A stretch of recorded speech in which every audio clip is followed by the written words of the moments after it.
Assalamualaikum warahmatullahi wabarakatuh. Perkenalkan kami dari kelas R1P. Saya Wia Fahrani sebagai moderator dalam diskusi ini. Dan saya Zulfikar Ramadan sebagai narasumber yang pro dalam diskusi ini. Dan saya Param Prakoso, narasumber kontra dalam diskusi ini. Oke, baik.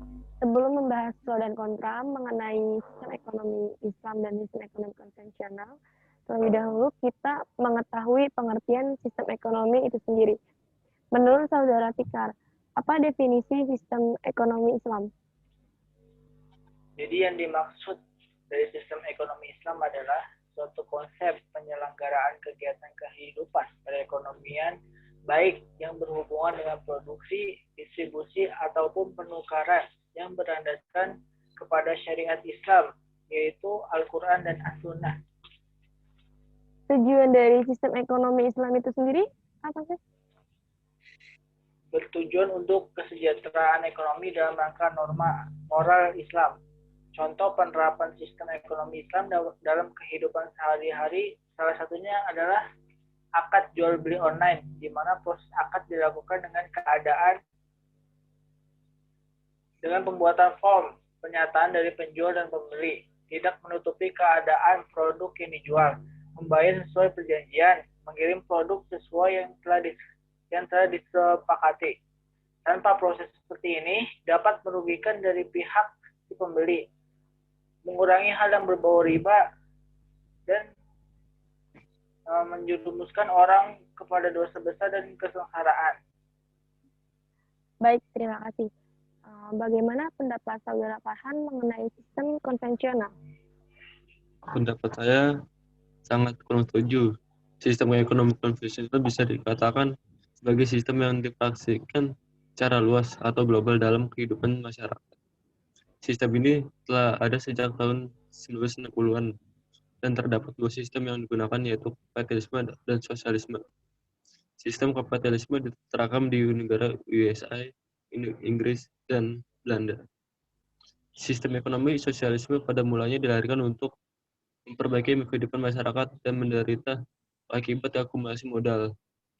Kapitalisme. Negara yang menerapkan sistem ini adalah antaranya Rusia, RRC, dan Kuba. Karl Marx yang melapori sistem ekonomi sosialisasi bertujuan untuk meratakan kesejahteraan rakyat dengan pemerintah atau negara yang mengaturnya. Oke, baik. Saudara Farhan, apa pendapat Anda jika sistem ekonomi di Indonesia konvensional diganti menjadi sistem ekonomi syariah? Menurut saya kurang setuju kalau diganti ekonomi sistem konvensional. Ekonomi syariah memiliki sistem yang mengimplementasikan nilai dan prinsip dasar syariah bersumber agama dari ajaran agama Islam.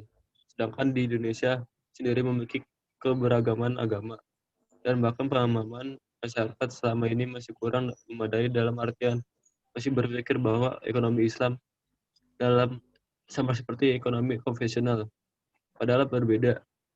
Selain itu, kendala lain cukup berpengaruh adalah kekurangan dukungan dari pengambilan kebijakan di negeri ini, terutama menteri-menteri dan lembaga pemerintah yang memiliki kewenangan menentukan kebijakan ekonomi. Baik, terima kasih Saudara Farhan. Bagaimana pendapat Saudara Fikar mengenai sistem ekonomi syariah bila diterapkan di Indonesia? Sistem ekonomi Islam merupakan sistem ekonomi yang sangat baik. Sistem ekonomi ini tidak hanya di perbankan, namun semua sistem keuangan, mulai dari perbankan, pasar modal, asuransi, bahkan di perhotelan dengan sistem syariah. Kesempatan pasar ekonomi Islam di Indonesia sangat luas. Hal ini karena Indonesia yang mayoritas penduduk muslim, sehingga sistem ekonomi Islam tidak diragukan lagi. Menurut Roy Davis dalam bukunya Story of Money from Ancient Time to the Present Day tahun 1996 menyatakan bahwa terjadi 20 kali krisis ekonomi akibat adanya bunga atau riba. Bahkan pakar ekonomi barat Bernanke tahun 1989 menyatakan bahwa bahwa bunga menyebabkan fluktuasi dan ketidakstabilan ekonomi. Jika tanpa riba akan mendorong aktivitas ekonomi yang adil, stabil, dan masyarakat merasakan kesejahteraan dengan menggunakan mekanisme bagi hasil yang sama-sama merasakan keuntungan bersama dengan produktif. Dengan sistem finansial seperti ini, sektor real akan bergerak cepat. Bergerak cepat dan sektor real akan meningkatkan produksi dan lapangan kerja yang akan bermanfaat bagi masyarakat karena produksi naik bersamaan juga daya beli masyarakat yang naik. Oke, baik. Apakah ada keunggulan dari sistem ekonomi Islam apabila diterapkan di Indonesia? Tentu saja ada. Keunggulan dari sistem ekonomi Islam yaitu jauh dari krisis ekonomi.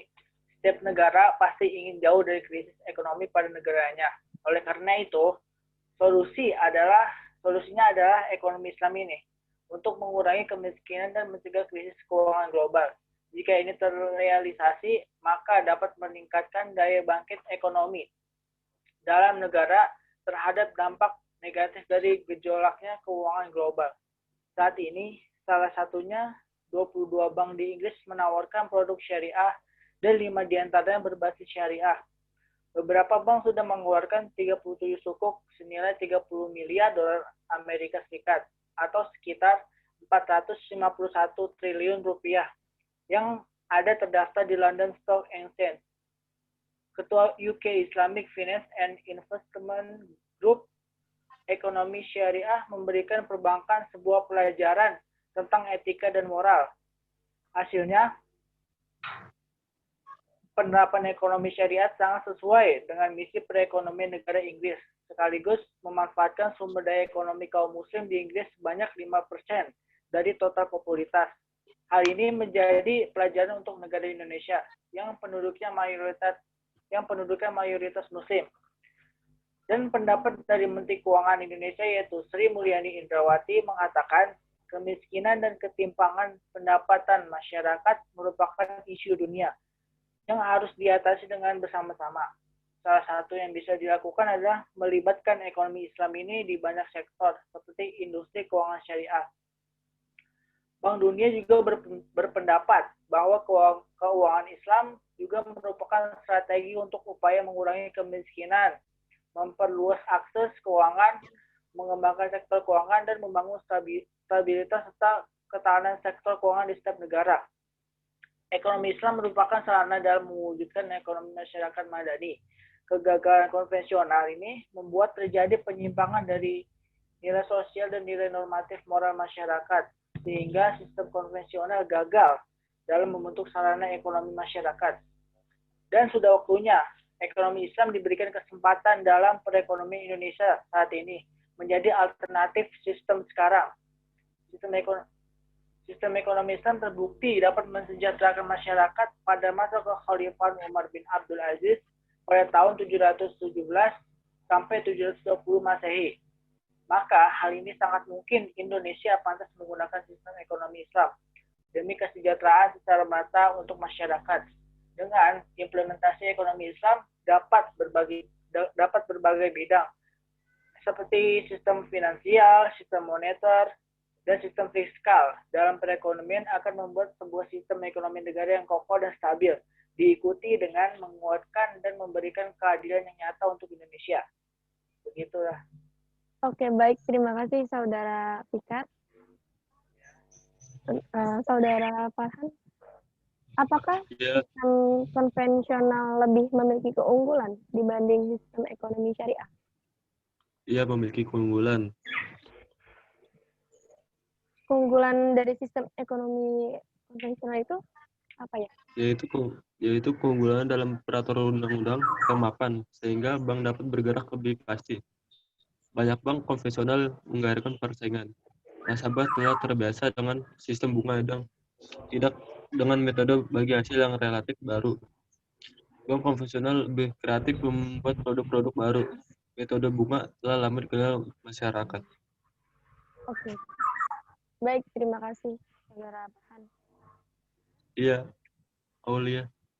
Baik, jadi kesimpulan di sini dari sistem ekonomi Islam dan sistem ekonomi konvensional memiliki banyak perbedaan, di mana sistem ekonomi Islam ini untuk kesejahteraan ekonomi dalam rangka norma moral Islam. Kalau sistem ekonomi konvensional menatakan kesejahteraan rakyat dengan pemerintah atau negara yang mengaturnya. Kedua sistem terlihat jelas berbeda, dan masing-masing sistem juga memiliki keunggulan tersendiri. Itu saja yang dapat kami sampaikan, kurang lebihnya mohon maaf. Terima kasih narasumber saya, Farhan Prakoso dan Zulfikar Ramadan. Iya, sama moderator. Aulia. Oke, Salam sama-sama. sejahtera dan sampai jumpa. Wassalamualaikum warahmatullahi wabarakatuh. Waalaikumsalam warahmatullahi wabarakatuh.